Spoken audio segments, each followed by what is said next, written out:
Et nous sommes ravis de vous accueillir aujourd'hui pour ce focus sur les États-Unis.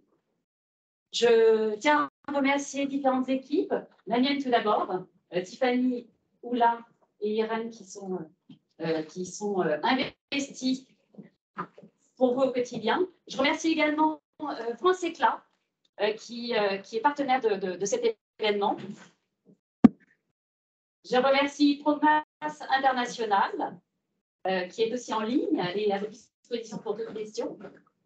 Je remercie la Fédération de la chaussure française qui est également partenaire de l'événement. Et je remercie nos intervenantes qui ont fait le trajet, la venue depuis New York pour échanger avec nous sur le marché. Donc, je vous présente Amy et Edwina qui vont nous parler du marché américain. Marché américain qui est le 7e client de la France pour l'habillement en 2021 et début 2022. Donc, c'est un marché quand même à fort potentiel, on le sait, et un marché dont les frontières sont ouvertes, avec un taux de croissance. Je ne vous indiquerai pas les taux de croissance parce que je trouve que les chiffres sont faussés au niveau des référentiels, puisqu'on a connu quand même des années sanitaires difficiles. Mais effectivement, on est à 80% de progression sur début 2022. Donc, c'est des chiffres extrêmement... bonjour Claire. Extrêmement forts. On est ravis de renouer avec vous par ce focus. Je vais laisser la parole à nos deux intervenantes. Mais je vous signale également que le marché américain étant un marché extrêmement important pour nous, nous le subventionnons avec le défi, nous subventionnons un certain nombre d'opérations, que ce soit le poterie et d'autres opérations aux États-Unis. Je vais laisser la place à nos deux intervenantes et puis on va se laisser un petit temps d'échange par la suite pour les questions-réponses et pour échanger, nous retrouver. Merci à tous.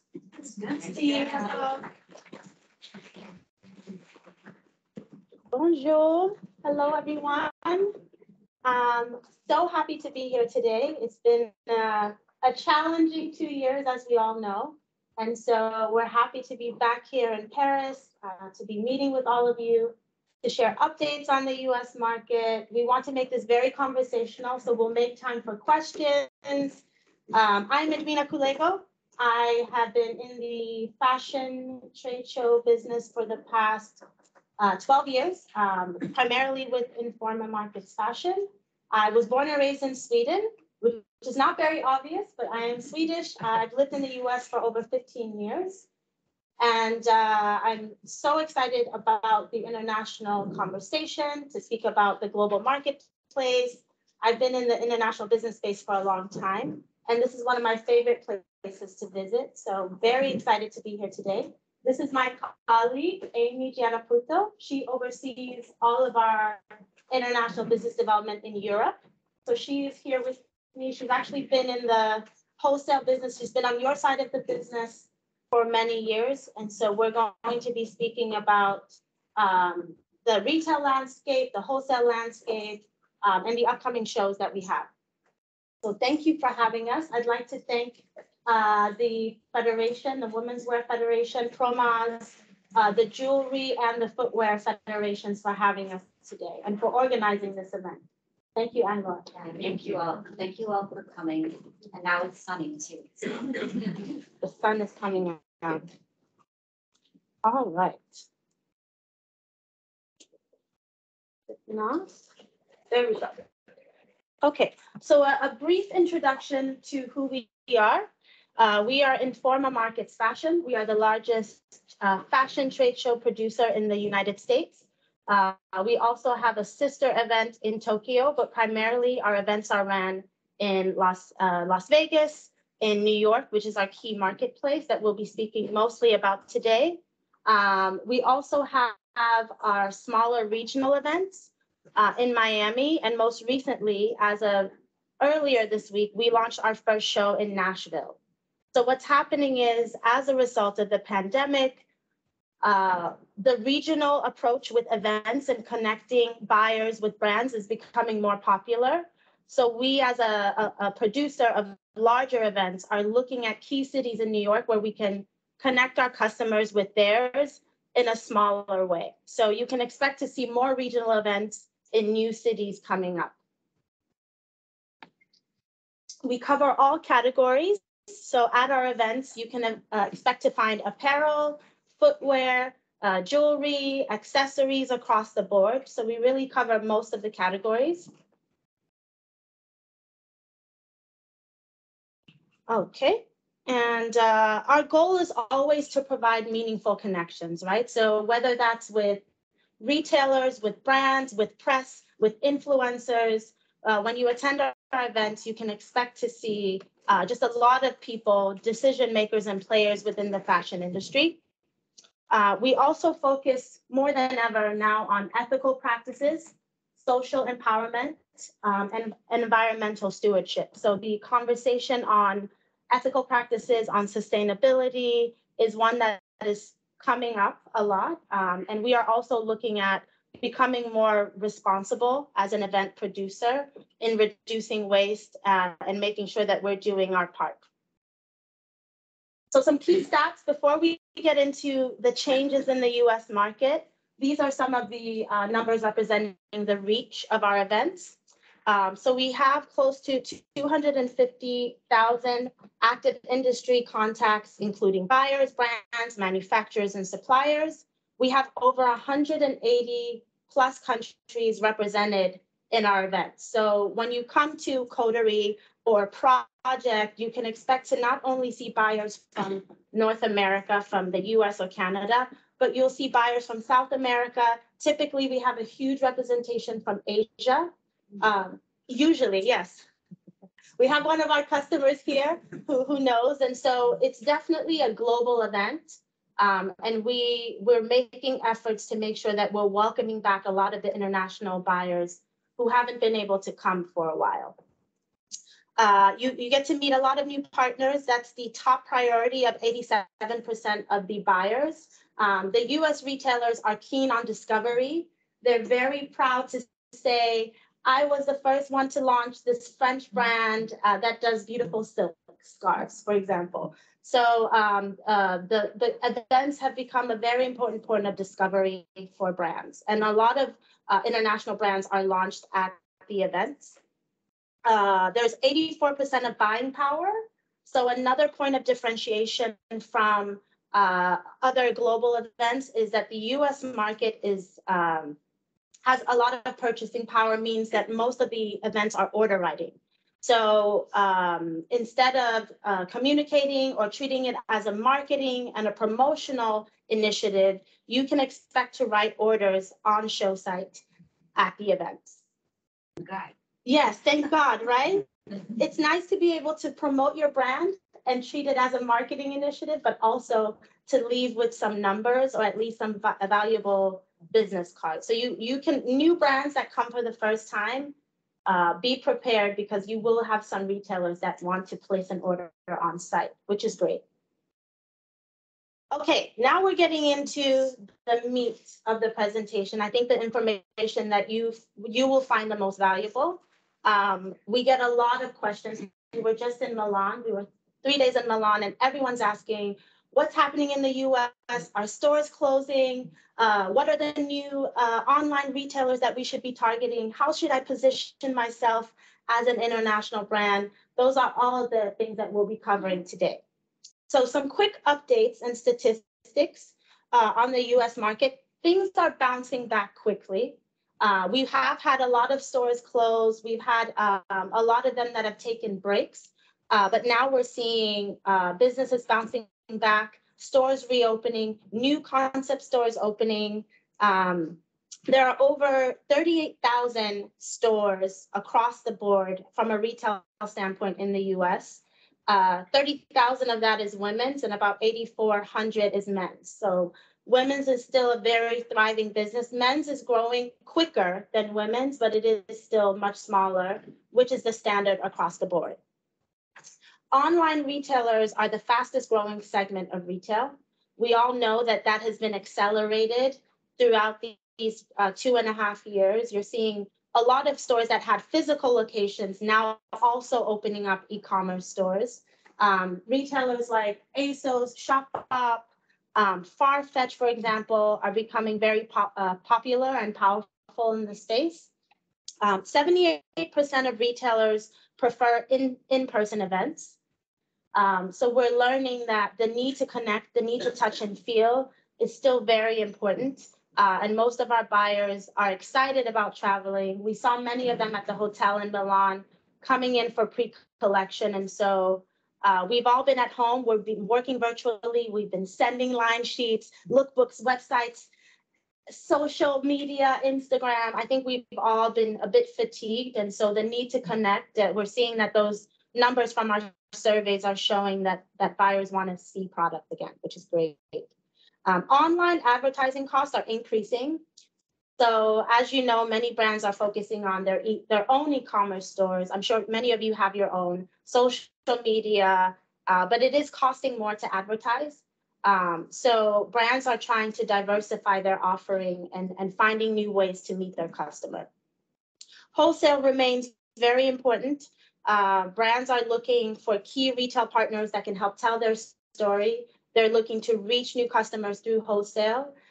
There's a lot of conversation on direct to consumer, but we're finding that the brands that have the most success are the ones that are doing multiple different things. So having a wholesale business, having a strong e-commerce platform, focusing on your social media where a lot of younger customers are shopping now is a nice formula to make sure that you're covering as most ground as possible.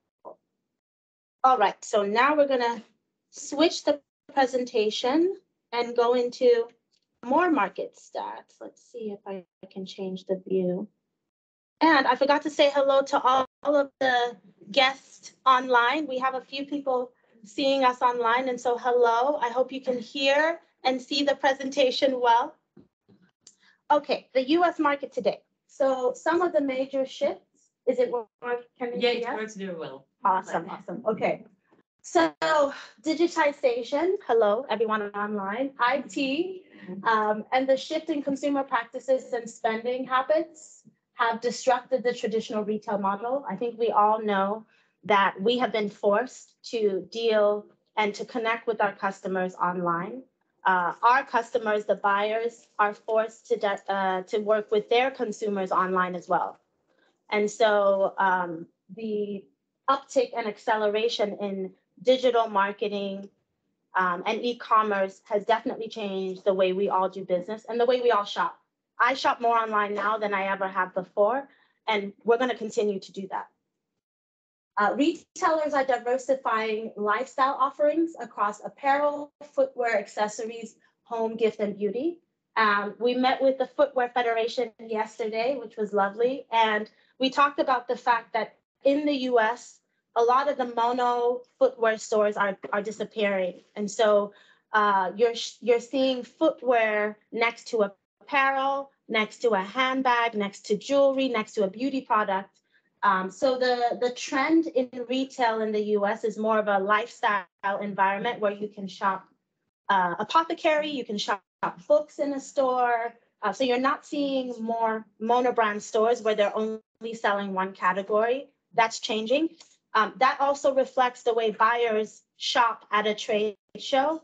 And so footwear is becoming a category that we're mixing in with apparel because that's a representation of what's happening in the stores.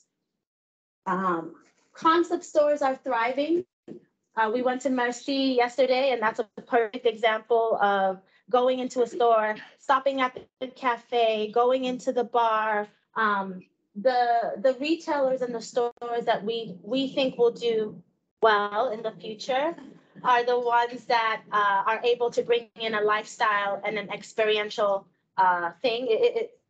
All of us are working from home now. We're spending a lot of time at home. So for us to leave and go shopping in a store, you want more than just a regular shopping experience. You want to experience something new. Maybe it's a limited edition product. Maybe there's art in the store. There's a cafe where you can hang out.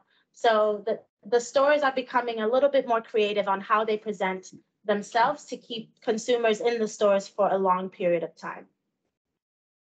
Okay, department store bankruptcies and closures. I think this is a very popular conversation that comes up a lot, is what happened to Barney's? Lord & Taylor is no longer there. There's been a lot of concern about the department store business. It is one that is challenged. The department stores are great for marketing. It's nice to say, I have my collection in Saks. I sell at Neiman's. It's been very prestigious to say my collection is at Barney's. So I think the focus for brands that want to get into department stores is it's great. You get a lot of new customers that can discover your product at a department store and later find you online if you have an e-commerce platform. But, and this is a big but, it is a lot of work that goes into department store business. It's competitive. The margins may not always be preferable. So it definitely takes a lot of organization, making sure that you're shipping on time, making sure that your warehouses are intact. A lot of department stores are asking for drop ship, for example, which is when you ship directly to your customer. And so it's very important to understand their business model. If you're ever at a trade show and you come across a Saks or a Neiman's or a Nordstrom, ask a lot of questions about what their business model is, what their expectation is, how they handle discounting. You don't want to sell your product at a premium price in France and then have it at 70% off in a department store. And so making sure that you understand those guidelines and that you're comfortable with them is very important. Nevertheless, oh yes, I see a question. We're going to take them at the end, but I'll take it now. Thank you. Yes. You mentioned all the companies, and Taylor, and point also. Neiman's, yes. Yes. So, and you mentioned before there is lifestyle stores. So do you think, and I understood the sales condition, sometimes it's in consignment, I mean, it's very difficult. Yes. So what would you suggest, or maybe say, let's say, so the next Barney's or lifestyle multi-concept store, is there a really small concept store everywhere? I don't know, what's the next? Yes, what's the next? Okay, sorry. Yeah, no, that's a great question. For all of you online, we received a question about the evolution of stores. If we're going to be seeing more concept stores, if department stores are going to be adjusting.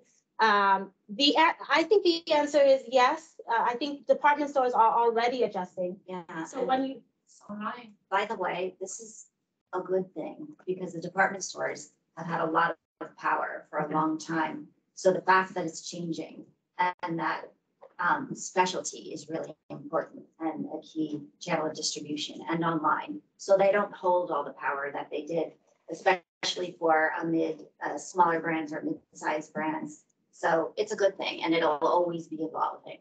Yes, and department stores are also getting creative where they're Yes. creating stores within stores. They're doing the same. They're doing the same. They're opening up restaurants and bars within their stores. They're doing exclusive collaborations with brands. They're also trying to figure out how to keep the customer on their floor for a long time. So yes, I think that department stores are challenged with becoming more like a concept store. And I think that will continue going on. It's, for example, Nordstrom opened up, and they've done a better job, I have to say, than the other stores now. Yes. It's called Nordstrom Local, and I live in the West Village in New York. So there's a Nordstrom Local right near me. And many people don't feel like going to department stores anymore. That's part of how things have changed, not just in the US. I'm sure you guys feel the same here. Yeah. And so their Nordstrom Local is there. You can do your returns, you can do a little shopping, you can get help. So I don't have to go midtown. And that's how they're trying to combat that and have it feel like they are also kind of a specialty store. So that's good news for smaller and mid-sized brands and big brands, by the way. March. How do they call it? Nordstrom Local. Okay, Yeah. thank you. Yes. Just one question and I'll have many more after. Yes, we'll take more questions after. Yeah, but now what you just said, is it available just for New York? Or No, it's in fact, they all really around? did a study on where they should be. So it's not just in like New York City and the major hubs. It's in, and what's great now that everything is virtual focused, all the analytics. So now when stores are opened, they already know from the information that they're getting online which locations to open in. Same with specialty stores. Okay. And sometimes it's a surprise. Sometimes it's not necessarily Lower Fifth Avenue, you know? No, but department shops were mainly for New York. That's why I'm Yeah, asking. the it's question. all over. It's all over. Could be They in didn't have as much. Des Moines, power Iowa, in or- Atlanta or Chicago. Yeah, that's changing too. that's changing. Yeah, it's New York and Miami and Los Angeles are no longer the key players. Thank you. Yeah. All right. Specialty and boutique stores are reopening, and as Amy mentioned, there's a lot of brands are taking back their control by partnering with specialty and boutique stores rather than specifically focusing only on department stores. About 85 to 90% of our events are specialty and boutique store focused. So you can expect to see more boutique stores and specialty stores versus department stores. Online retailers are the fastest growing segment. We talked about this. This will continue growing. You're going to see, you have your own online retail stores. You're going to want to sell to more online retailers because you can reach so many more people at once rather than focusing on brick and mortar. When it comes to jewelry in particular, it's very interesting that the jewelry industry has thrived during the pandemic. So it's one of the categories that has continued to do well during the pandemic. 30% of consumers in a recent survey reported that they purchased more jewelry during the pandemic. 63% preferred to purchase jewelry in store. 28% prefers to purchase it online, and 25% too many P's. 25% prefer purchasing Sometimes. from independent jewelry stores. So what we're seeing is that there's a lot of brands that are researching jewelry online, but when it comes to purchasing jewelry, they would rather go in and touch and feel the product. But especially fine jewelry has done really well during the pandemic, and it continues. It's like an emotional purchase, and people wanted to feel better during the pandemic, right? And it's the waist up when you're having a virtual meeting. So that's another reason. Purchasing things that you're going to see online, like earrings and necklaces. Yeah, But beauty. also watches, doing very well. Yeah, And beauty, yeah. luxury categories in general did really well during the pandemic, which is Doing really well and globally, when you talk about the pandemic, your pandemic was not our pandemic. that's for us. correct. So could we have more information of your 2 last years of when shops were closed, where were they closed, where were they never closed? And that's very different than asking friends, and I'm talking, I think, for everybody. Yeah, You're saying 2 years of pandemic, but we yeah. don't really know about your pandemic.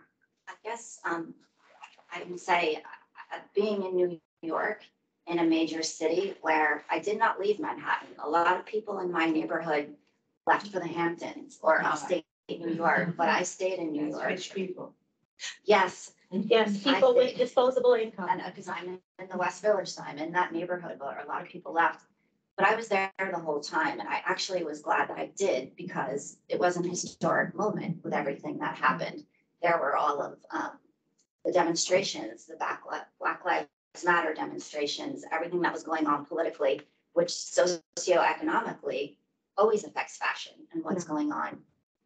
And I live on 13th Street, so from Washington Square, Union Square, all the way up to like 25th Street in Manhattan, that's a major shopping area. And then again, Fifth Avenue in the 50s is where the luxury brands are, but I'm where there's a lot of advanced contemporary brands. I would say within a span of a few months, I don't know, 1/3 of the stores just shut down. But I mean, did you have to stay like in New York, like we did? Were you allowed to go out? Yeah, we were. I We mean, were not. I know it's difficult to tell Americans, you do this, you don't do that. We are a special culture, as you know, it's just different. Yeah, And so no, people were not going out and going shopping. You know, there was none of that. it was But essential businesses going to get Yes. groceries, doing the bare minimum. But I will say New York was affected severely. A lot of we were like, people died Northern in New Italy York and Milan. during the early stages of the pandemic, similar to places in Italy. And Yeah. so it was just for necessities. For a long time, people were ordering groceries online, like I did because I was terrified. Others were just going in to buy groceries and come home. And so I agree that if there was any shopping going on, it was And it was food necessities and online shopping. And for how long? I would It's a say for at long least a time, year. Yeah. For at very least long a year. time. And it was also pretty traumatic in New York. We had, and I don't want to get, well, it's fine to say this, it's reality. I just heard on the news yesterday, we surpassed 1 million deaths in the US. That's 1 out of almost 300 people that died, not only got sick. So everybody was so affected by that. And I'm telling you that in this presentation because the result is, and I think this is worldwide, but you can let me know what it feels like for you here in Paris, that things, purchasing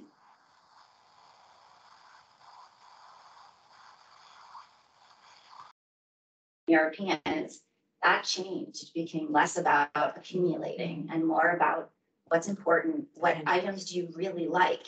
And that could have been high or Yes. low.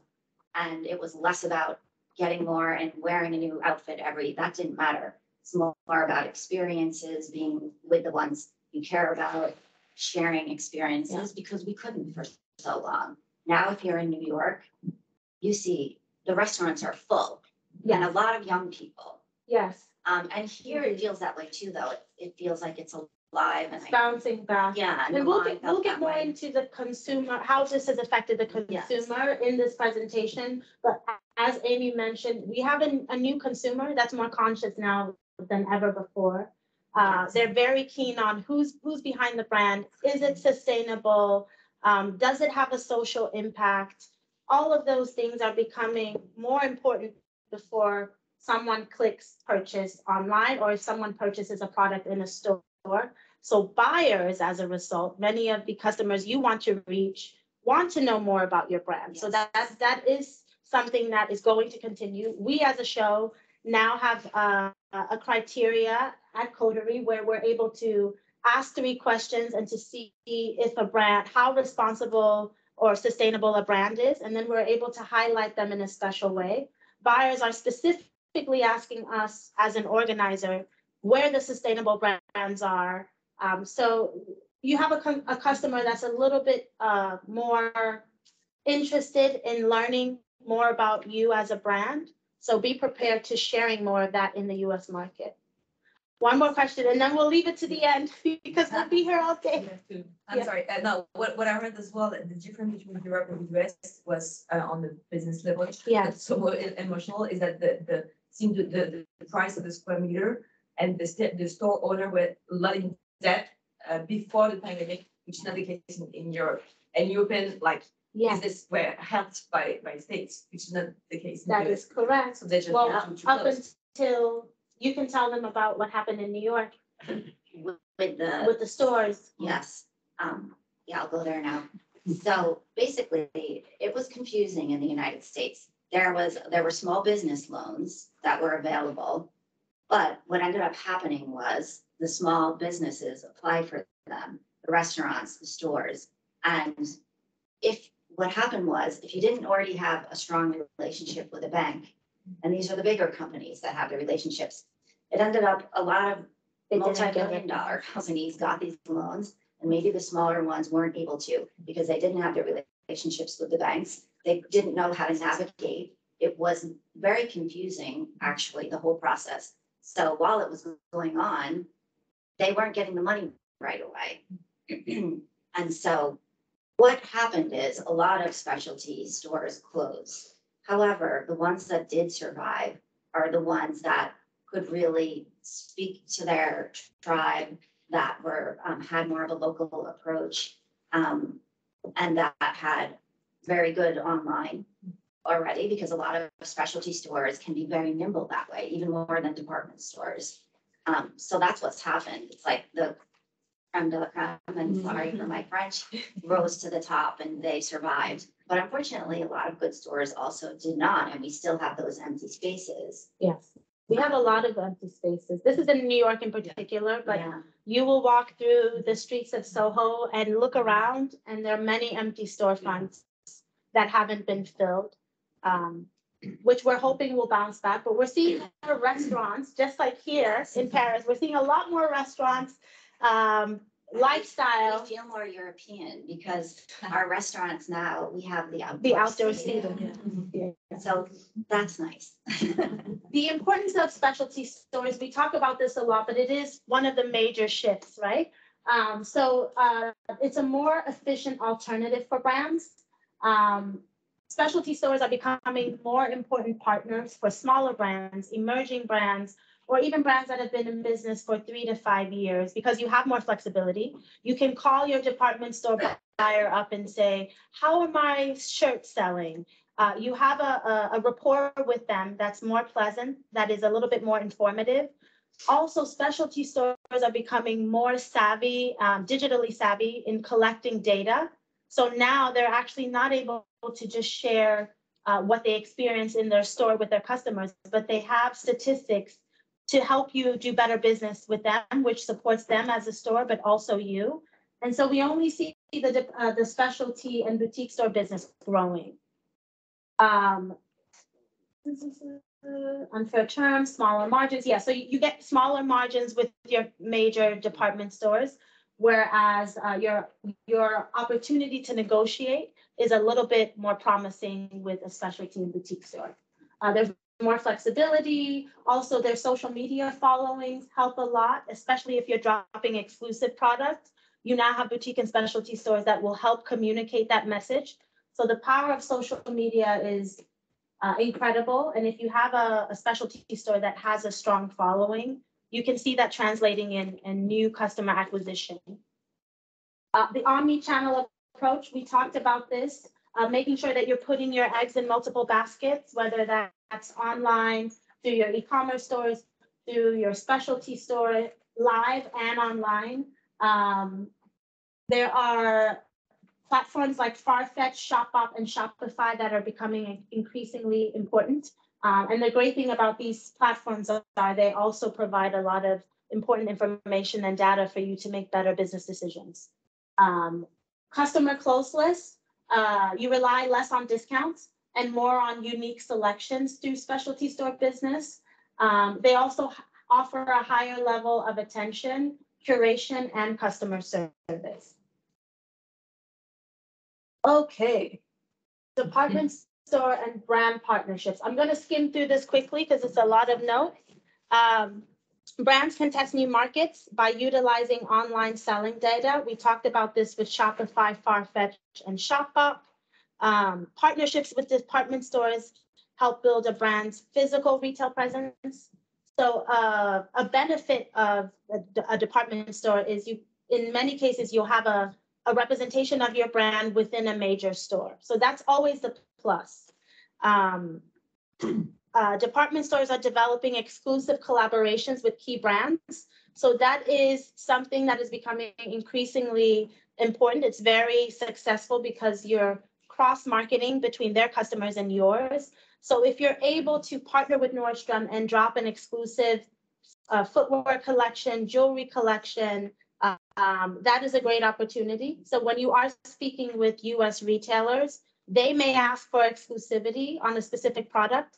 And you can also ask if they're open to launching something exclusive. It may be a unique collection that you have or a capsule that you're selling that's sustainable. So definitely expect to have more conversations on exclusivity. They want to be the first to say they've done something unique. So that conversation is coming up a lot. The importance of e-commerce. Obviously, we all know how digital our business is becoming. It's the channel that has the most significant growth opportunity. It's an effective way to enhance your brand recognition, especially with Gen Z and millennials. They are spending a lot of time online. They're spending a lot of time on their phones. Instagram shopping is growing at an incredible rate. I'm one of them. I shop on Instagram. If I see something I like and it has a basket, I put it in and I check out on Instagram. You now have Apple Pay and platforms that make it so easy for you to purchase. They have your shipping address already pre-populated. It could take you 3 minutes to purchase something on a social platform, and that's only going to continue. It's dangerous because you spend a lot of money, and if you're a young customer, you it could be a bad habit, but it's happening nevertheless. It's a key to attracting new customers, me being one of them. IT advancements, data collecting and algorithms are so advanced now that customers can expect to be instantly directed.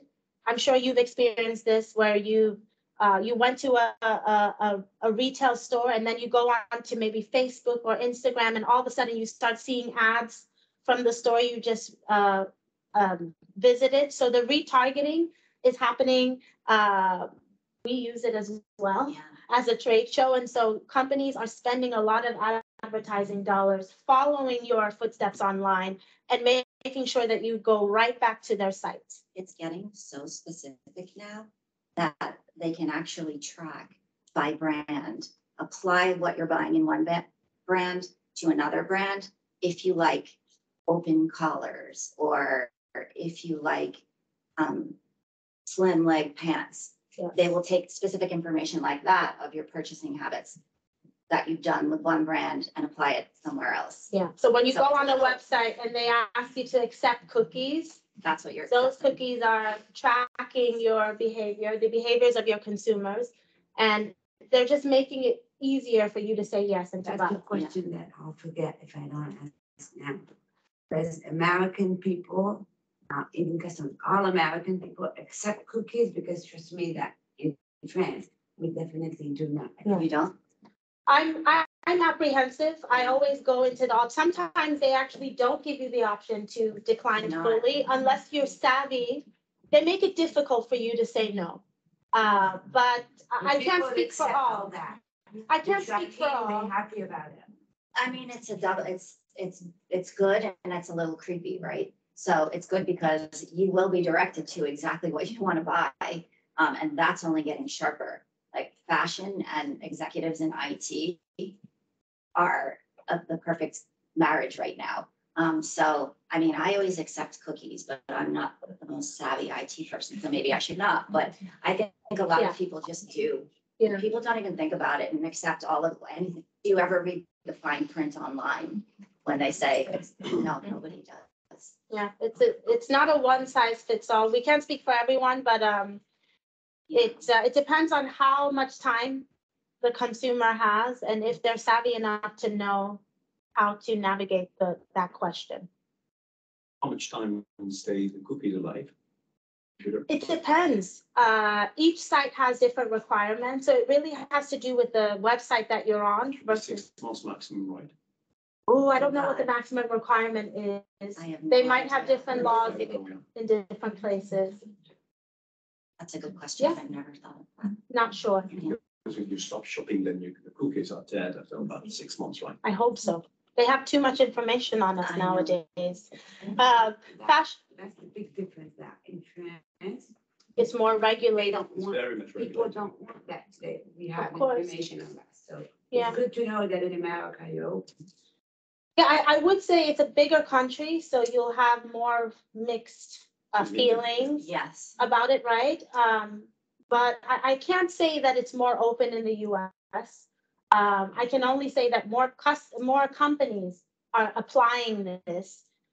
We can't speak for the end consumer, but we know that companies are using cookies because it helps them make more money. Yeah. That's in its Period, simplest right? form. The tracking and the analytics, it works. If I'm always looking for a V-neck shirt, they have that information, and every store that I visit that has the capability will advertise V-neck shirts, and at some point I'll buy them. Yeah. That's how it is. Yeah, companies are just becoming more savvy, and I'm sure smaller companies are going to adapt to that as well. All right, fashion brands are resisting Amazon to retain control over their pricing. I know that Amazon launched Amazon Fashion, and they were really trying to become a platform for fashion brands. That in general wasn't too successful. Brands are opting for more curated options through Shopbop, Eastain, Net-a-Porter. Mr. Porter is another popular one for menswear, Stitch Fix and Zappos. And I think that having control, especially as a smaller brand, is important. Yeah. And so those decisions, I think that will continue. And Amazon has been trying that for years. Yeah. And I can say one thing I'm happy about, because I've been working with them for years, is they have not been really successful in that. And in every other industry, you know, they're taking over. It's a little scary, but with fashion, not so much. Yeah. Yes, it's Oh, been yeah. 10 years. It's been a while. They're still pushing on fashion, but it's not their forte. I think it's a question of delight. They want to buy what delights them, and you're not delighted by Amazon. We are not delighted glamorous. by Amazon. Thank No, you. I want to get like I trash try not bags to and buy them. Yeah. toys from, you know, I'll get those things from Right. Amazon, but Right. I'm not shopping high fashion there. Eastern is part of Amazon. Eastain. Eastane is, yeah, they were acquired by them. Acquired. Yes. Fashion evolution. And then we're going to get into more wholesale, right? So brands and retailers that speak to their tribes will thrive, right? So the ones that focus on their communities, brands that do events. So for example, if you know that if you're selling resort wear and you know that your big clientele is in Miami, in the US, for you to go out and maybe host a pop-up for 3 days at a hotel, those events matter. Your customers come out, they support you, they're posting.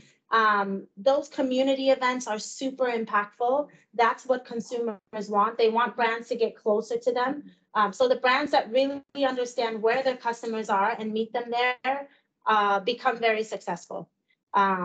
We talked about the data-driven platforms. I'm going to skip that. Consumers consider what the cost is to the world and the environment when they're buying. Fast fashion is under a lot of pressure. Outside of oil, fashion is the industry that pollutes the environment the most. And so we all have a responsibility. We as a trade show have been asked to cut single-use plastic, to cut our carpets that we use at the shows because they're damaging. So expect to see less carpet when you visit our shows. But we're looking at all of the ways in which we waste. Yesterday, I had a management meeting and the head of fashion asked us to take less flights. So if you don't need to attend an event, if you're able to do it virtually, don't get on the plane because it's waste. So as a community, we are all looking at how we can make better decisions for the environment. Quick question. Yes. I understand the sustainability for fashion, cotton, and what about jewelry? Is it as important for customers or not really? It's fashion jewelry, I mean. I think apparel. It's hard to be ethical in jewelry. It is. Your speech, but do we have to do? Yeah, I mean, we all take the steps. We can all try. I think it's hard for any brand or any company to be fully sustainable. That would be a miracle. Not even full, but But a part, yeah, I think it's important to see what you can do. Yeah. So if it's one thing you can eliminate or one community that you can support in a less developed country, those little things make a small difference. It matters to your customer and to your buyer. But I think apparel is definitely if you had to categorize it, that's the one under the most pressure now. Yeah. And for brands also to do it in an authentic way, because we all know it's impossible to be 100% organic, sustainable in fashion. So if a company is honest about it, about the steps that are taken, because the customer is very intelligent and savvy on this topic. So if a brand's coming across as inauthentic, it just looks like a marketing ploy. Yeah. You know, so. Okay, they buy what delights them and makes them feel more human. This can be provided at any price point. I think it's important to note about the price point, making your customers feel like they're a part of your brand, engaging with them. There's a store called Cider. I think they're based in China, but they do Instagram live shopping sessions that are very fun. So on a Friday night, they will show new pieces that they're launching on their website, and they'll have a model wearing the clothes and posing. And you'll see like 500 people on their Instagram live tuning in and watching this model put the new clothes on. But it makes you want to buy because you're engaged. And so I think we've all had a home shopping network. It's a home shopping network. Yes, I think we've all been at home. It's been a challenging time, and so brands that are able to make the experience fun, I think also are set up for more success than Yes. others. All right, I'm gonna let Amy come and tell us more about the wholesale experience and successfully entering the US market. Amy, do you want to tell everyone just a quick update on your So I'll give you a little bit of my background. So I'm about to list the points on my CV, which are actually could be quite dull. And I'm not telling you it just because you should care about what I do, but because I have the experience. I've been in your shoes basically for a very long time in fashion. And I have a lot of experience of what are the key things that probably should be done if you're going to have success in the US market. I started out in fashion at when I came out of school in the Bloomingdale's buyer program. So I have the retail point of view. And I was an assistant manager with the Ralph Lauren shop and shop at Bloomingdale's on the floor. Started as a Christmas trainee, which was not fun. And then I was an assistant buyer with Ralph Lauren at Bloomingdale's. Then I moved to Italy because I wanted to live abroad.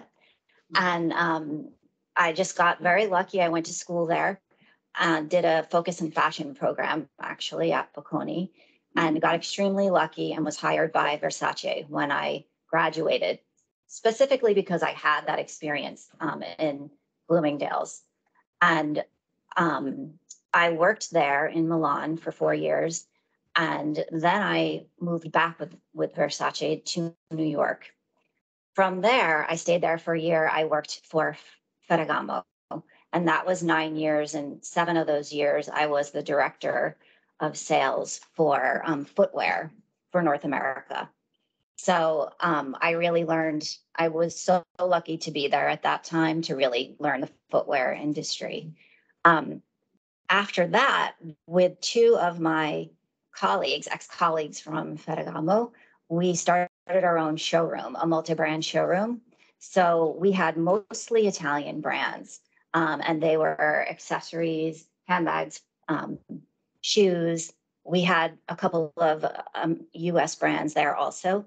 And I learned a lot about bringing a European brand, smaller. Some of them were not smaller, but they just were not present in the US market. So, you know, the work is the same, whether it's a medium-sized brand or a larger brand. And built that showroom from the ground up. So I learned a lot of practical skills about what needs to be done bringing any European company to the United States. And it can seem daunting, but if you go step by step, there are certain things that you do that make it something that, I mean, think of how many brands are there in the United States. So it's interesting, the question that we got, I think 3 brands asked us this. Are Americans really, do they only want to buy US? I think about 3 brands asked us this, which I thought was interesting because I just want all of you to know that made in USA is more, maybe more of a nationalistic thing with certain groups. And it's also more to do with things like, yes, fashion, but eating locally and things that are easier to do locally. But in terms of the mystique of European brands and what it means to be a French fashion brand, we are in awe of France. And if you just speak French, it's very impressive to Americans. So never think that Americans are just, most of us are not like, USA, we're the best. It's not like that. I know you see that, what we're all seeing now, but the French design has something very particular that no other country can do. And you designers here are able to take the classics and just a little twist, a little something, a detail, the cut of a basic t-shirt and make it something special that I don't know. It's not something that's easily taught. It's just something in the French culture. So that is really appreciated. So that is your power, and don't forget that. And that should be always included in your storytelling with your brands. It's Um, prestigious to be a French brand. very in the US prestigious. market. And romantic and everything else that goes along with being French. All right. Let's get So- to the presentation. Where am I? So that leads me to the, I just have to touch it. yeah, the first point is finding your voice as a brand. I was thinking with all my experience, like what are the key, if I'm just going to say the key points of what it means to be successful in the US, you really find your voice as a brand. Think of how do I describe my brand in a few phrases? What are the key points? And be able to communicate that quickly, concisely, in a compelling way, over and over and easily. Because when you are, whether you're at a trade show or whether you are in front of a buyer, whether it's a department store or a specialty store, attention spans are very short these days. So you should be able to quickly grab someone's attention with whatever the story is of your brand, and know what those key points are, sustainability or whatever it may be, or the heritage of family business, any of that. This I already mentioned, the French brands. A very important thing that I think is a make or break. We have terms which come from department stores, sell in and sell out. And many of you probably know what that means, but sell in simply means order taking when you're at a trade show or when you're just taking orders from a retailer. And of course you're looking at that and the orders you're taking, but the most important metric to be looking at is sell out. And sell out is what are the retailers selling of your product. In the past, it was mostly you got this information from department stores because they were the ones tracking it. So on a weekly basis, we were looking at sell-throughs by style, by location. On a monthly basis, looking at your financials, the open to buy. Where are you in terms of sales and markdowns? And to be aware of that, with the financials at least on a monthly basis, so there are no surprises. When the season is done, you don't have a store asking for a handout. Like, well, we had to mark down because we didn't sell. Why did you mark down? Like, you always have to be on top of your business, because trust me, they won't be, because they will, yeah, they will come to you for, and that's department stores specifically, which is why when you're starting out in this market, really start with the good specialty stores that can kind of nurture the brand and really give you feedback, because now they also, everybody's virtual. So that information is there. We saw a brand yesterday, Reed Plot, if I'm saying it correctly. Reed Plot, yeah. So they're not in the US market now, but she was so smart. She already knew because they have a website. Oh, I'm selling in LA and I'm selling in New York, but really nothing in between. Like, you know, in the past, Europeans didn't necessarily know that and might think the US market is really, it's so big, there's so much opportunity. Well, if you're at a certain price point, you know what, it's probably like 8 or 10 cities. And she already had that information. And with that information, you can do anything. Yeah. You know what stores you can open and you know where you can go. Oops, I went to the, how do I go back? I got you. Sorry. No, you're fine. Carry on. There we go. So focusing on sell out and knowing how to read your reports, your sell-through reports and your financials, those two. And don't be afraid to ask the buyers for these reports. Absolutely. And you can ask specialty stores too now. And don't be afraid to ask questions about those reports either, because it's not something that's intuitive. It could be Oh, really. So, oh, I see. The other thing is communicating your story. Have information on your brand that you are giving to your retailers on a consistent basis, so that you make it very easy for the sales staff. It's okay. Go ahead, continue. So that you're making it really easy for the sales staff to tell your story, so that it's fun for them and they'll pull your merchandise out to show it to the final consumer.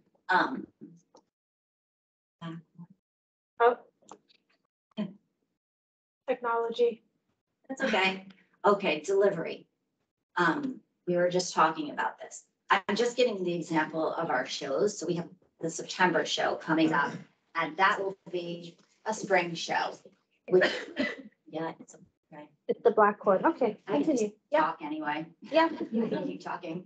So that's a spring show, which means September. So January, February, March delivery. However, the market is becoming a lot more buy now, wear now.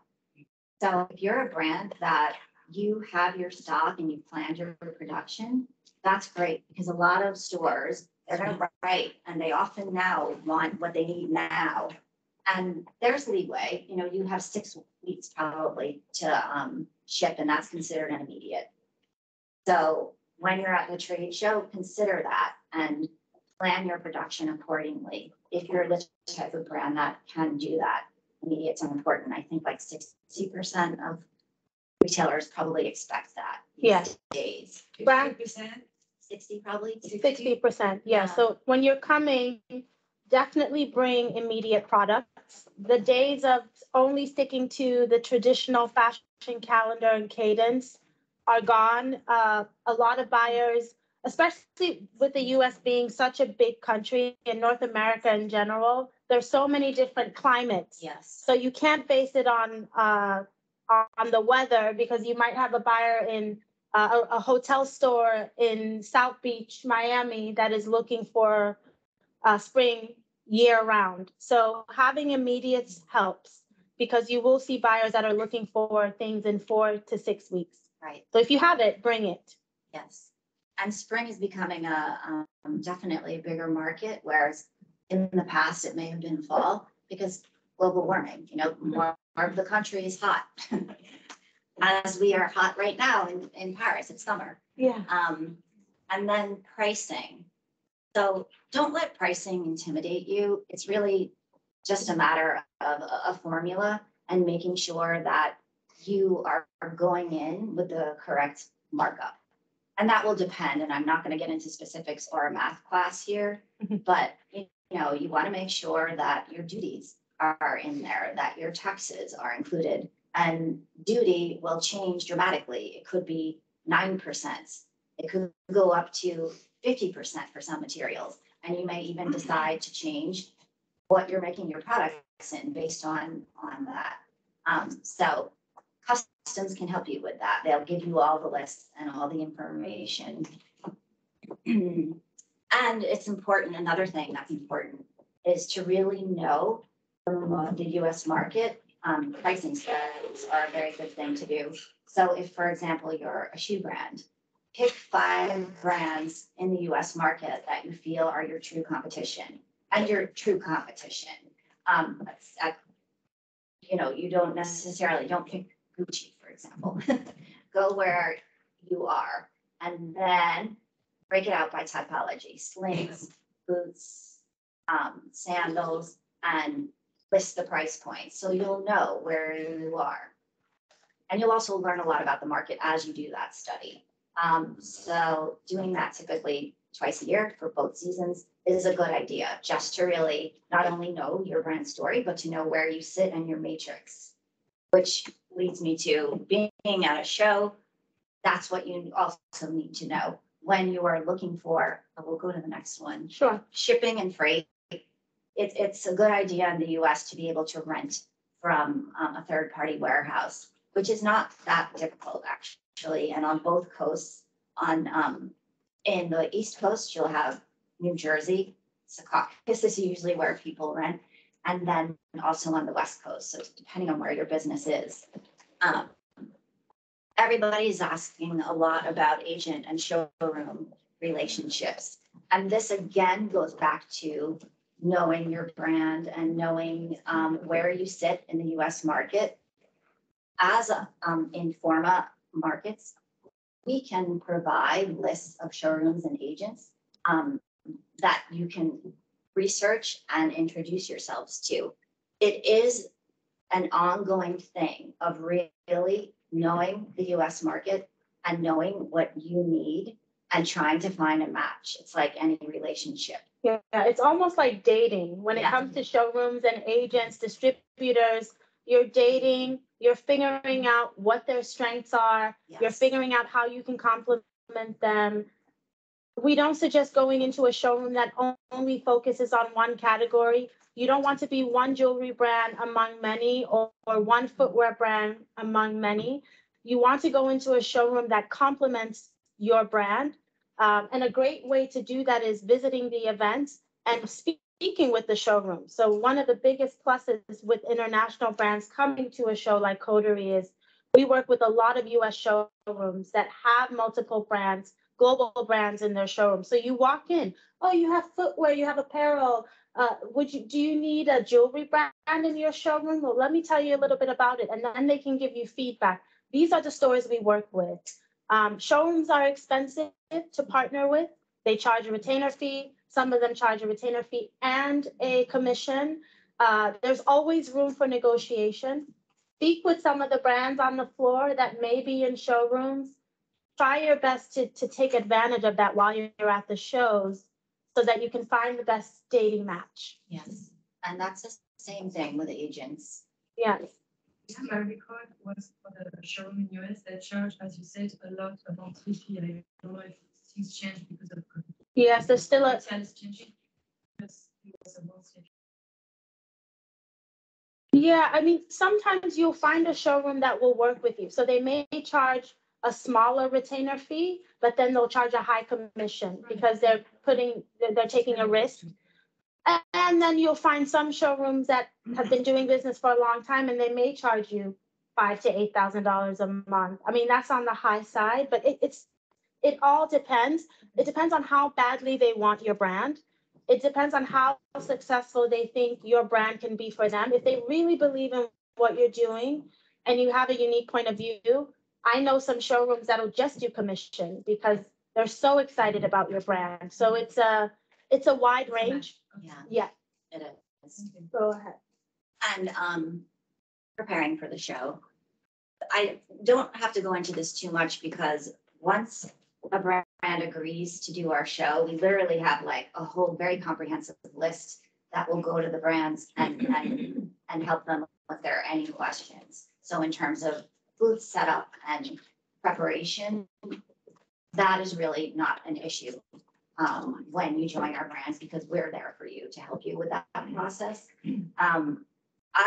When I worked with a multi-brand showroom and had all these European brands, even though I was a showroom in the United States, each season I convinced headquarters in Italy that the shows were really important. They actually saved us money because we were a small showroom. We had a staff, but if you're sending someone on the road all the time to get to the multi-brands, that takes a lot of work, a lot of time and money. If you're at the show, they're coming to you and you're getting those brands. And it's very key also to send out invitations and try to book appointments before going to the show. Even if you don't book that many appointments, you've got your invitations out. Those brands have seen that you're there. And they might not want to book appointments because it's not so easy to know when you'll be somewhere, but they'll come by and see you anyway. So even if you don't book that many, don't think that that was not useful. And then like anything else, omni-channel and doing all the things in this type of world and environment, being at a show is part of being in specialty stores, being online, maybe department stores if you are along in your process as a brand, but it's a billboard for your brand to be at a trade show. And it's something that there really needs to be consistency. It's another thing that I used to have to convince headquarters. You went to the show last season, don't you have all the names? And nope, it doesn't work that way. It's consistency. A billboard is like a big Sorry. poster, a big sign that you see on the street. It's basically An your advertising. marketing, your advertising. Sorry for my question. No, it's No, a valid question. Very good question. So think of your booth that way. Like, how would you merchandise your booth if you had a little boutique and it was there in the show? And what do you want buyers to see? And they should see that consistently. for a few shows. They might even just notice you and then nothing. And then they come back next time and actually think, oh, well, this might be a brand that could work for me. So it's consistency. And And can't be paper because it's not sustainable. well, nothing's perfect with that. That's yeah. right. So- And we'll send you this presentation. I'm sorry for the guys online. We're having some technical difficulties, but we will share this with you and communicate afterwards. Because I know that we're pressed for time and I'm sure there are more questions. So we want to engage with you as much as possible. Amy, are you good? You did? Okay, so we're going to switch back to the presentation. I'll give you a quick overview of the events we have coming up, and then we'll open it up to questions. In the meantime, I'm going to introduce as well Camille Descolonges, who is the agent, the French agent for the Informa Market trade show, basically, coterie, magic, and so on. Yes, So- she's too modest. Camille is our angel. Wonderful. I have to say, first of all, she was a great help to organize all these events. Plus, Yes. every time that a French brand needs some help or some information about the market or to help, to go to the show, she's there. Yeah, So feel free to And even contact in the her. night. and even in the night, Yeah, she's she always replies in there. the night. She does. She's an extension of us, really. Camille is in formal markets fashion here in France, and Yeah, really. it's so important. There are cultural differences. I tried to change the date of the presentation. She said, Edwina, that's a holiday. There'll be no one in Paris, and so having someone who knows this market, who lives outside. Yeah, But still, she helps us. she helps, she speaks the language, she's been in the trade show business, she understands retail, so thank you, Supports Camille, us. Thank you. for your support, and definitely reach out if you don't know her. She'll be able to really help guide you in this process of getting. She can't go in to and the- out. Come in. No, you can't. Can you? Okay, the techniques. Should we do the other one, just so Yeah, that we try. can complete? Peut-être qu'il faut que tu- Ça, c'est le son.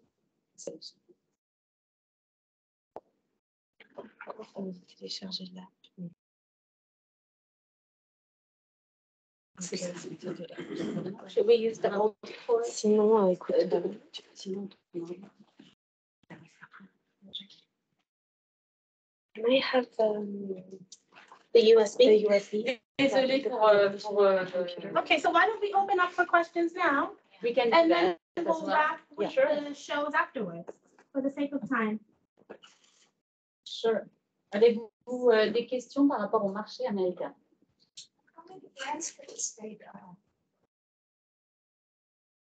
We have, it's fluctuated, obviously, but we typically have around 700 brands. How many of them are French or European? Camille, how many of them are French? The best money, 10 months. Des marques et avant Covid, on était à plus dans 35, ça revient doucement. So it's out of 700, it's the majority of our brands. No.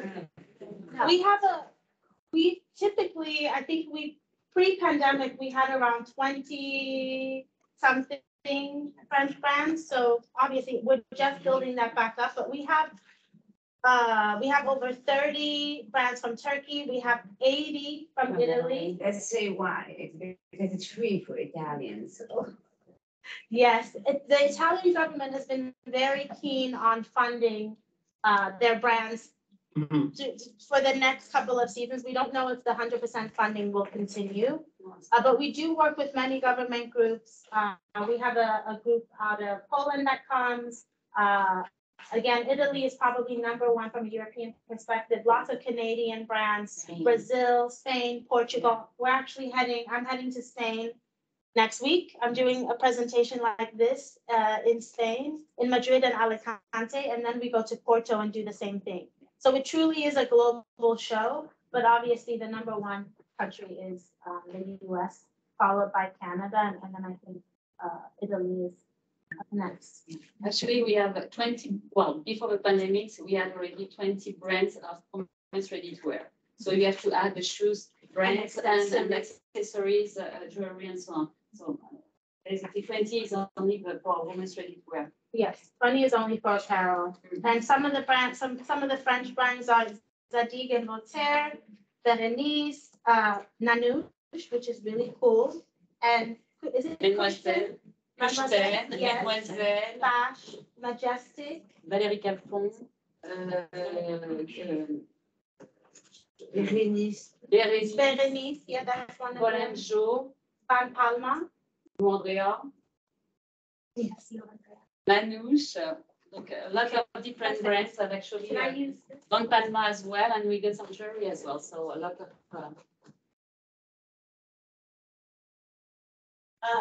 No, it's okay. I can do it from here. Just, okay. So now is the time we have to ask. Yeah, I think we open it up for questions now, and then I can go over the show dates are not the important thing, right? Really, what about the when you are selling online, what about the difference of prices when you are wholesaling in the US and then you're selling online? What is the attitude of the buyers about this? Yes, you know, it used to be an uncomfortable conversation. So the question is, if you have your own e-commerce stores, how do the buyers feel about it? It's a new day. Most buyers know that most brands have a direct to consumer. Market is much higher Yes, on the US market, right? it is. But it's expected that brands have their own platform. It's not, I mean, sometimes a retailer will ask you to work with them on when you're having sales, for example. So that doesn't affect them negatively, but it's not an issue. What about the inflation now? What about economy today? Yeah. That's the main point question. What is happening? Before we had 20% less between euros and dollars. Today, €1 equals $1. We're cheap now. Yeah, we are, and we are gonna get cheaper. Mm. That's what I believe. The time we arrive in September or the ones coming for February. What's the situation in America and the inflation? I could tell you. I know, I would be in a different industry. I'd be selling futures and be much wealthier. So it's hard for us to say we're in the same position where we can't. No, but I mean, like in France, we are very worried about oil Yes. and about bread. Yeah. Are American aware? Yes, All right, are American worried? Yes, I think so. we all are. Yes, it's fluctuate. There's a lot of fluctuations happening. Obviously, when it comes to world relations, what's happening in Asia is affecting the US. What's happening in Russia is affecting all of us. And so it definitely is an uncertain time. It's hard to predict. But inflation is, you'll see it in the papers. It's a number one conversation that keeps coming up, and it's a concern. It's a concern. It's a concern for politicians. It's a concern for everyday It's people. a concern for you. I'm talking about courage. Do you know that? Coterie, It's gonna be hard for us, like, maybe to come. And are you gonna help us a little bit more? Like, I'd like to say that for brands who came out last time and the brands who really want to come back now. Well, if it were only 20 brands, you didn't. apparel brands. Yeah, I'm talking about apparel, sorry for jewelry or anything else. As the 20 French brands came back, we made a huge effort. We had to pay everything, planes and all that. Let's be just economy. For us to come back and maybe just talk and not take a lot of orders, but start back the business. We need to come if we need to start any kind of business. Yes, you have to be in the market. How can you help us more than last time we had no presence on social medias? Instagram is, as we said in the beginning, number one. Well, we had nothing about French brands. Well, we can't always help the big ones. We have to help the 22 or the 27 who are coming. All right, so that's number one, I'd like to say. And how could you help us more, like having, you did not want to have a French pavilion, and that's a shame, but that's your point of view. How will you help us? Because if it's highlight and we can't predict, how can you get engaged in front of us saying, all right, I want those 20, 30 brands to come back in our market, in our show. Yes. how will you help us? And also, and that's the question that goes with the one, is that now I believe badly, and I am quite sure, I can't predict future, but I'm sure about it. You will have, like in France, a lot of people who are in Atlanta, who are in Washington, who will not be coming in New York. They will not be coming. Do you imagine having little bit at the shows of 1 day or 2 days or 3 days that little brands can't do, like you did Papa themselves or whatever, that you could stick on the same period day? I'm talking for 1 year, something that you did before with Vegas. Now you have 10 days of a gap. We can't afford waiting 10 days. Okay, so I'll address a few things. The dates are always the challenge for us. With, you just mentioned Vegas being so close to Coterie. In this season, they're not, right? So now we have many more weeks in between. Coterie actually falls right on top of New York Fashion Week, which is a big plus because we see more international buyers coming for Fashion Week and also attending the shows. When it comes to marketing, I think that's a great question. Social media, how can we as a show that has the platform inform our buyers of what's coming? We actually send newsletters out on a weekly basis with updates on brands coming to the shows. You mentioned organizing it more as French brands. I'll tell you that the pavilions, the international pavilions have not been proven to work at our events. Because when a buyer comes in and they want to shop denim, they're going to the denim section. If they want to shop dresses, they're going to dresses. They don't shop by country. So what happens is when we make pavilions just based on your country, you may have a jewelry buyer that's in the jewelry section hoping that they met you, but didn't realize that there was a jewelry brand in the French pavilion. So we are moving away from the flags and the pavilions. There's a way for you to show that you're French in a way within your space, but we want your buyers. French was not the good word, but you didn't communicate at all. On 22 brands, you communicated only on 3, and I saw that. Right, but we do communicate in our newsletter, which you may not see because it only goes to the buyers. You have to send it to us for us to send it to our buyers. I'll work with Camille on that. That's something we can do, but I'm taking your note on social media, and when we go back, we will speak with the social media team to see what we can do for the group, but it's all dialogue. There was, less stories, less. Should we, sorry, because of them. Yes. Hold on.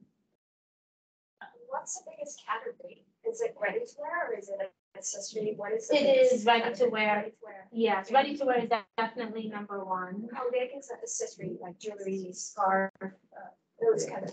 I would say 30% of the New York event. We have many events, which I wanted to go over.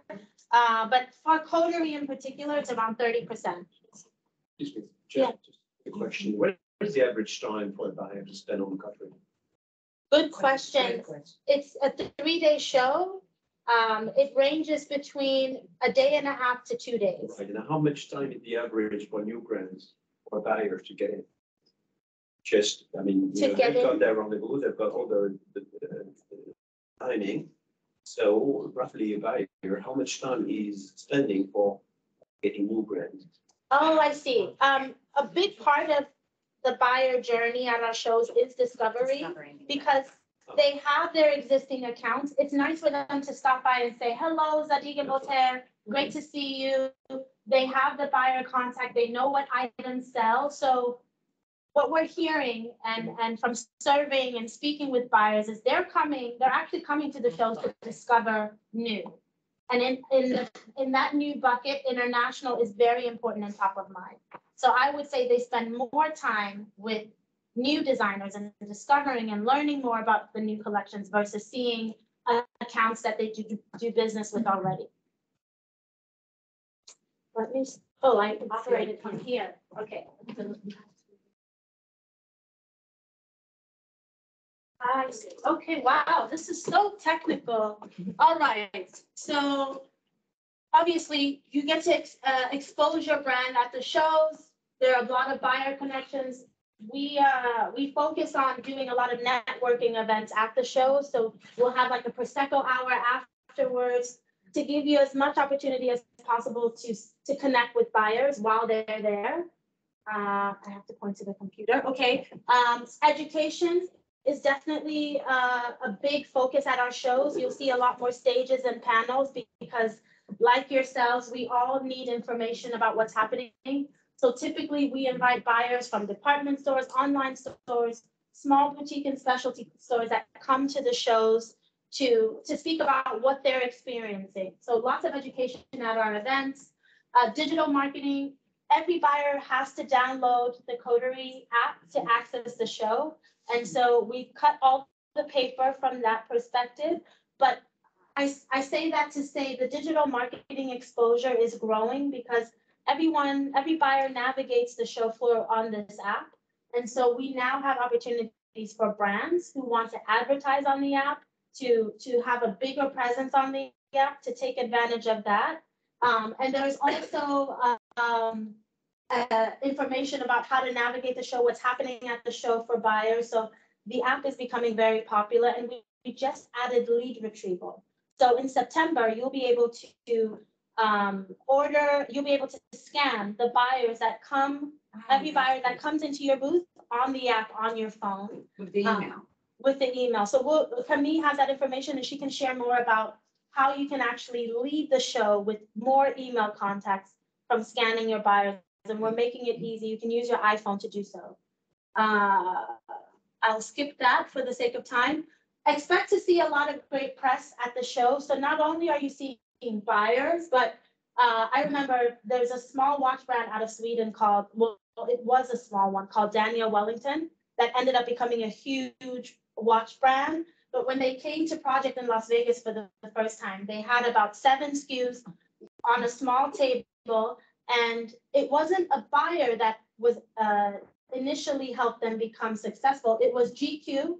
The editor of GQ, Jim Moore, at the time, stopped by. He loved the collection. He thought it was super cool. He engaged with them, wrote an article about Daniel Wellington, and all of the buyers, you know, not all of them, but many of them experienced the brand from that article. And that's really how they were able to launch their business. So engaging with press at the shows is very important as well, because they can actually help more buyers and consumers learn about who you are.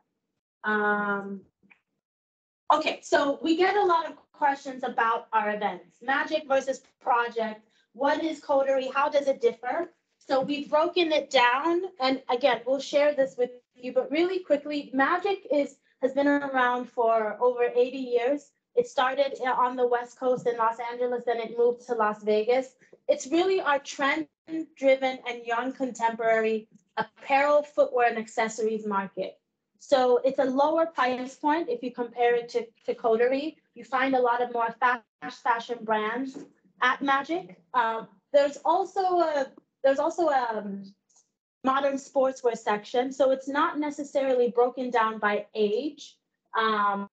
It just has a more trend-driven appeal.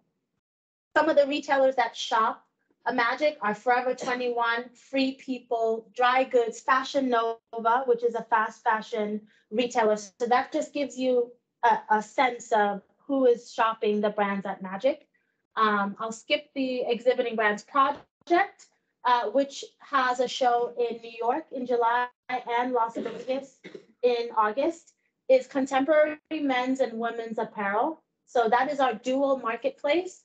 Some of the retailers that shop project are American Rag, FabFitFun, Nordstrom, Lord & Taylor, Macy's, and we see a lot of hotel group shop that show as well. When it comes to brands, you see a lot of the bigger denim brands at project, Seven for All Mankind.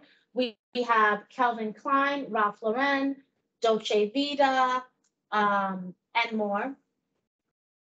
Parts of the computer. Coterie, which is the marketplace that most of our French brands are housed in, is in New York. It's our key marketplace in New York. It happens in February and September of every year.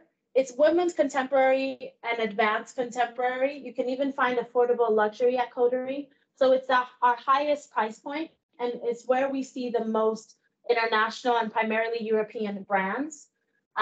Retailers, great retailers at Shop Coterie, Anthropologie, Bloomingdale's, Beams, everything from your department stores to your specialty stores, Saks Fifth Avenue, key exhibiting brands, as you can see here, very international presence. And then we also have our sourcing show in Las Vegas, which is mainly focused on suppliers, manufacturers. So if you are looking for new manufacturers to improve your supply chain, you will see Chinese manufacturers out of Turkey, out of India, Bangladesh, Colombia, Peru. It's a very international event, and that happens online, which is accessible and very easy to navigate. And then the main show is in Las Vegas. Our upcoming shows, as you can see, we have our women's events on your left and men's on the right. I went through most of them, but the upcoming marketplaces are Project in July in New York. Then we go to Las Vegas. Actually, we have Miami, a resort show called Destination in Miami in July. And then we go to August for our Magic and Project marketplaces.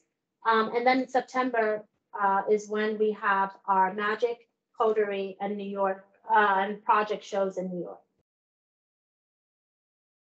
This is the team. I'm Edwina. Amy is here. Edgar will join me in Spain and Portugal next week, and Ruth oversees Germany, Scandinavia, and Africa. We're so excited to be here. We're going to share this presentation with you. We'd like to thank the Women's Wear Federation again, and Laura, thank you for helping us come and share. Thank you. It's been very nice to be here and to learn from you all. Thank you.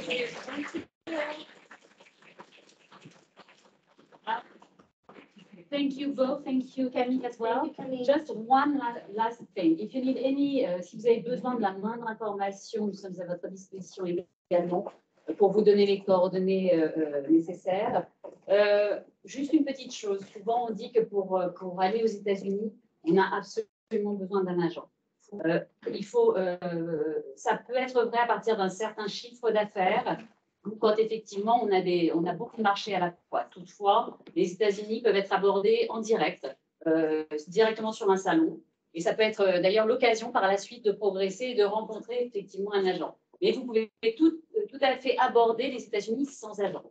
Donc n'hésitez pas, on peut échanger plus longuement par la suite si vous souhaitez sur ces sujets-là. Mais il ne faut pas avoir peur du marché américain, bien au contraire. C'est un marché qui peut être extrêmement porteur et même s'il faut retourner régulièrement sur les salons, ça ne se fait pas en 2 minutes, c'est un marché qui peut augmenter assez rapidement. Puis c'est un marché qui nous accueille. Merci.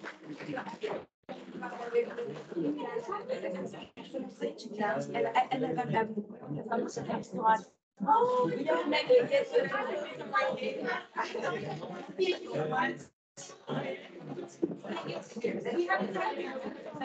sorry, we couldn't make it. We went like far in the private development. We say like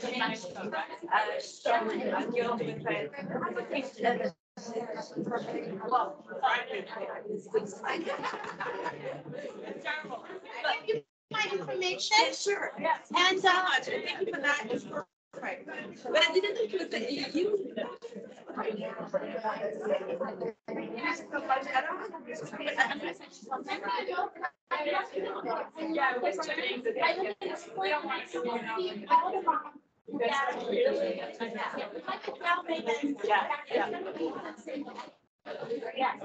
And we will not, that will be just like saying what we're having, and we also running at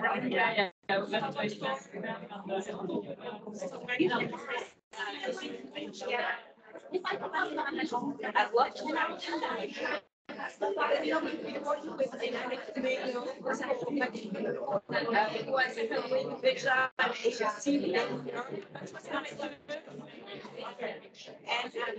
I'm sorry that